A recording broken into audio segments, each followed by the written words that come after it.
اخوان، كما العاده ديما كنصوروا معكم من جديد. اليوم جيناكم بهاد الصوالين كما كتشوفوا دابا، صوالين السامبل. العشاق ديال السامبل هذا هو الصوالين ديال السامبل اخويا.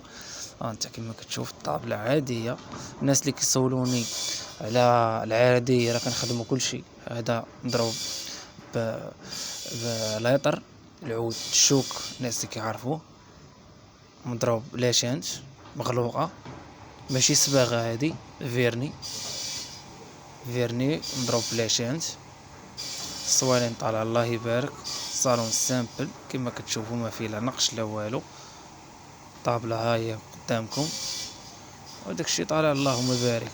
حنا اي موديل كنخدموا للناس، يا مخرج يا طروتي يا بوليستار يا سلك وعدم، جميع الموديلات كنضربوهم.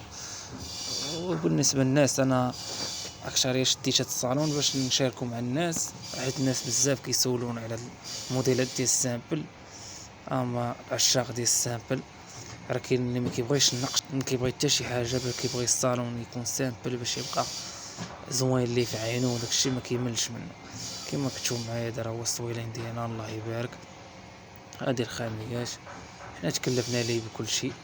دابا داكشي الله يبارك كما كتشوفوا على عينيكم. حنا ما كنخبيو عليكش حتى حاجه، بونج بطلامط بكل شيء.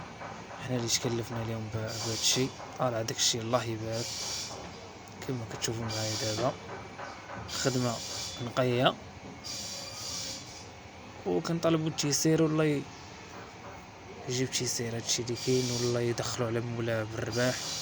وما تنساوش تخلوا لنا الاراء ديالكم، وخلي معك واحد جيم كومونتير. وهادشي اللي كاين، والسلام عليكم ورحمه الله تعالى وبركاته.